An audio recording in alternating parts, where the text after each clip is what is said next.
নমস্কার, বর্ণমালা ইউটিউব চ্যানেলে আপনাদের সবাইকে স্বাগত।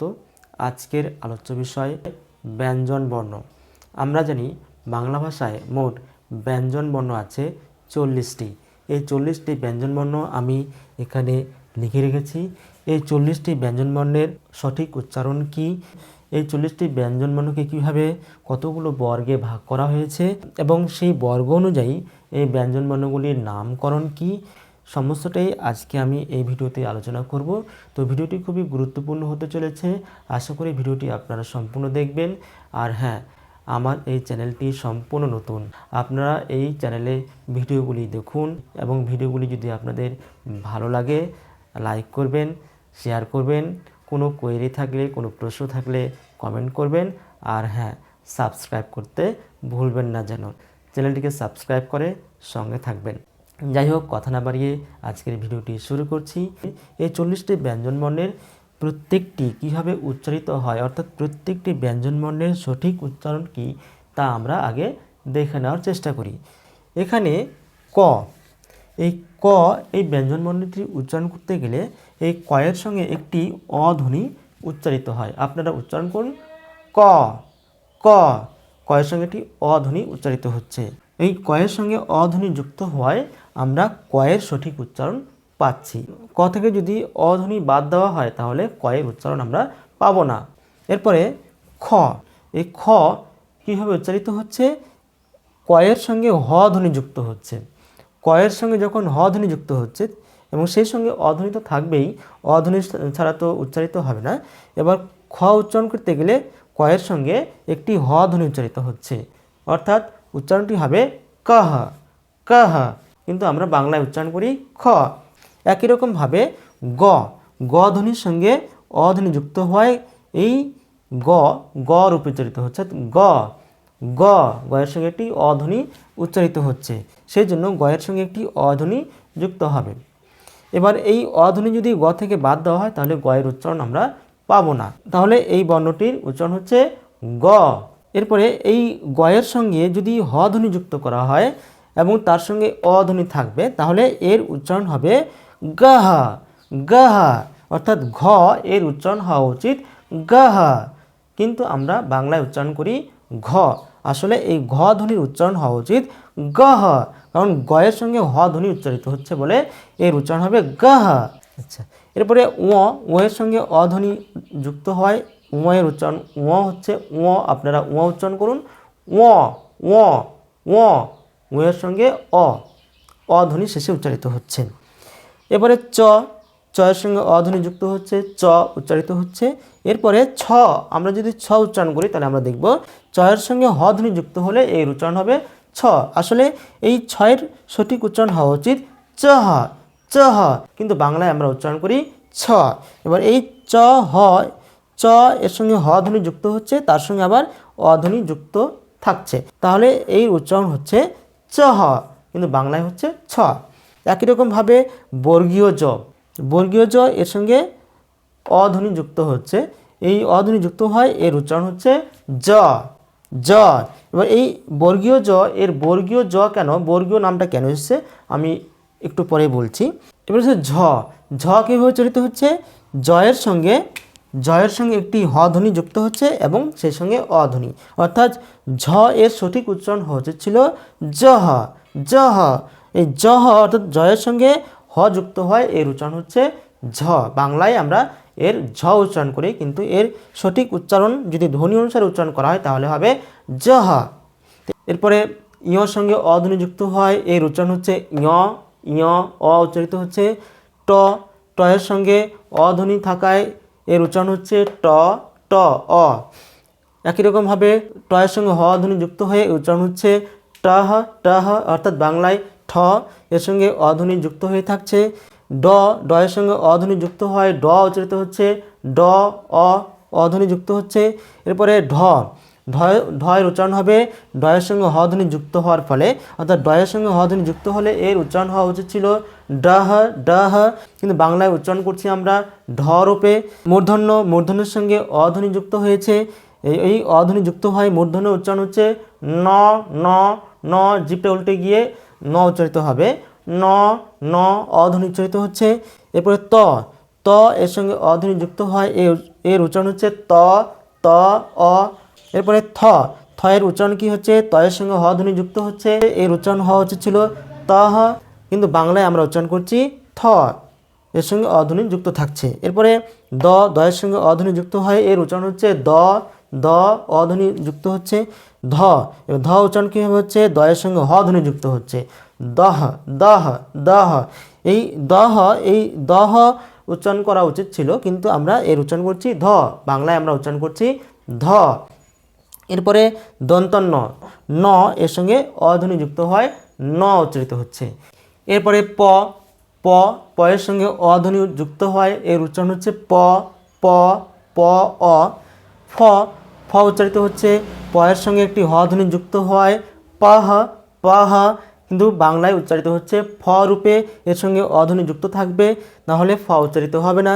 এরপরে ব এর সঙ্গে অধ্বনি যুক্ত হচ্ছে, ব অধ্বনি যুক্ত হচ্ছে, ভ এর সঙ্গে হ ধ্বনি যুক্ত হচ্ছে, তার সঙ্গে অ, তাহলে এর উচ্চারণ হওয়া উচিত ছিল বাহ বাহ, কিন্তু আমরা বাংলা উচ্চারণ করছি ভ রূপে। ম এর সঙ্গে অধ্বনি যুক্ত হচ্ছে, ম উচ্চারিত হচ্ছে ম। তারপরে অন্তঃস্থ জ, এই জ এর সঠিক উচ্চারণ হবে ইয়া ইয়া, অর্থাৎ এই জ হচ্ছে অন্তঃস্থ জ। এই অন্তঃস্থ জ পুরোপুরি ব্যঞ্জন বর্ণরূপে উচ্চারিত হবে না, আবার স্বরবর্ণের মতো উচ্চারিত হবে না, এর মাঝামাঝি অবস্থানে উচ্চারিত হবে। সেজন্য এই জ বর্গীয় জ এর মতো উচ্চারিত হবে না, এই জয়ের সঠিক উচ্চারণ হবে ইয় রূপে, ইয়। এরপরে র এর সঙ্গে অধ্বনি যুক্ত হয়, এর উচ্চারণ হবে র র অধ্বনি। তারপরে ল এর সঙ্গে অ যুক্ত হয়, এর উচ্চারণ হবে ল ল অধ্বনি উচ্চারিত হচ্ছে। এরপরে ব, এই ব হচ্ছে অন্তঃস্থ ব, অন্তঃস্থ ব এর সঙ্গে অধ্বনি যুক্ত হয়, এর সঠিক উচ্চারণ হওয়া উচিত ও ব নয় ব, অর্থাৎ এই ব এর মতো এর উচ্চারণ হবে না, এই ব এর উচ্চারণ হবে ও রূপে,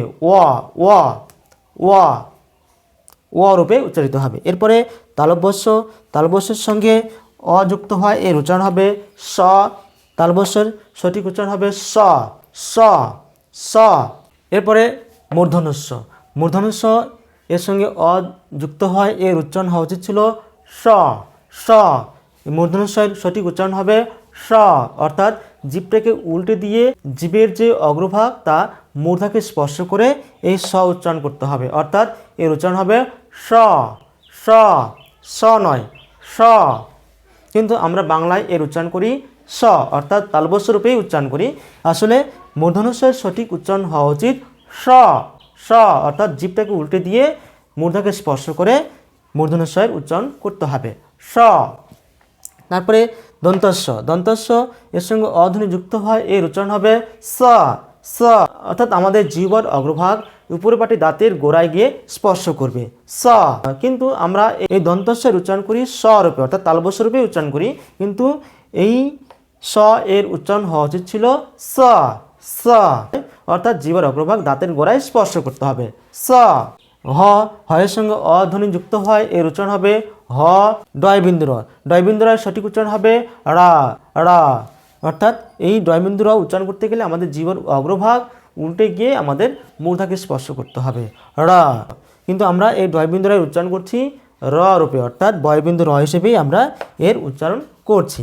এরপরে ঢয়বিন্দু র এর সঙ্গে একটি অধ্বনি যুক্ত হচ্ছে, র উচ্চারিত হচ্ছে, এই ঢয়বিন্দু র এর উচ্চারণও হবে মূর্ধাকে স্পর্শ করে, অর্থাৎ রা রা।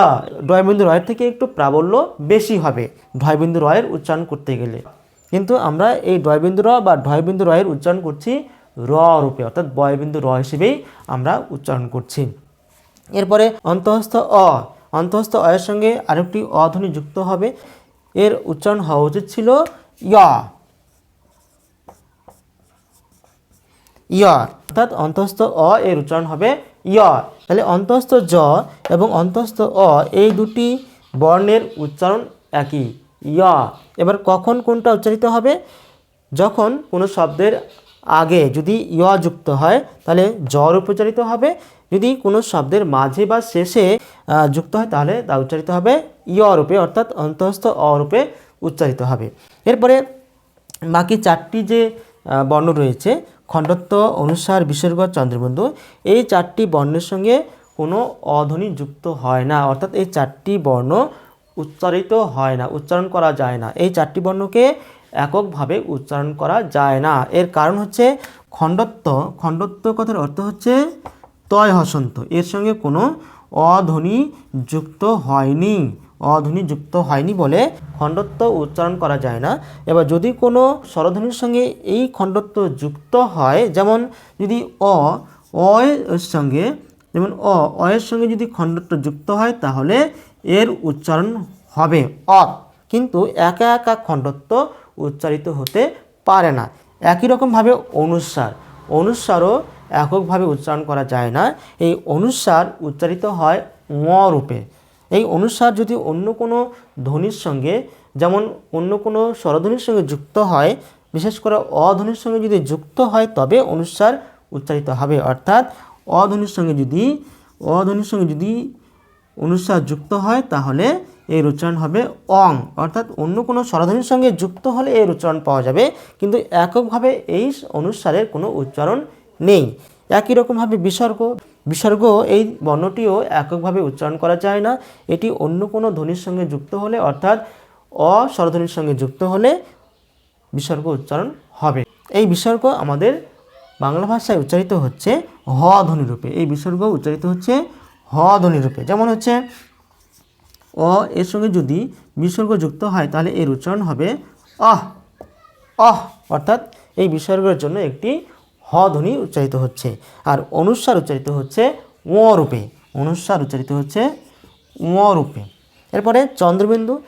এই চন্দ্রবিন্দু হচ্ছে কোনো ধ্বনিকে অনুনাসিক করার চিহ্ন, অর্থাৎ এই চন্দ্রবিন্দুর জন্য কোনো ধ্বনি অনুনাসিক হয় বা সানুনাসিক উচ্চারিত হয়, অর্থাৎ কোনো শব্দের সেই স্বরধ্বনি, যে স্বরধ্বনি অনুনাসিক হচ্ছে সেই স্বরধ্বনির মাথায় এই চন্দ্রবিন্দু বসে। এই চন্দ্রবিন্দুকেও এককভাবে উচ্চারণ করা যায় না, এই চন্দ্রবিন্দু অন্য কোনো স্বরধ্বনির সঙ্গে যুক্ত হয়ে উচ্চারিত হতে পারে। তাহলে এই 40টি ব্যঞ্জনবর্ণের সঠিক উচ্চারণ কি আমরা এই ভিডিওতে জানলাম। ভিডিওটি বড় হয়ে যাচ্ছে, আমরা এই ব্যঞ্জনবর্ণগুলির উচ্চারণ অনুযায়ী যে নামকরণ রয়েছে সেই নামকরণ আমরা এই ভিডিওর পার্ট 2 ভিডিওতে আলোচনা করব।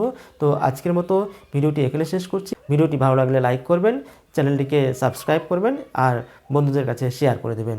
কোনো কোয়েরি থাকলে, কোনো প্রশ্ন থাকলে কমেন্ট বক্সে কমেন্ট করতে ভুলবেন না।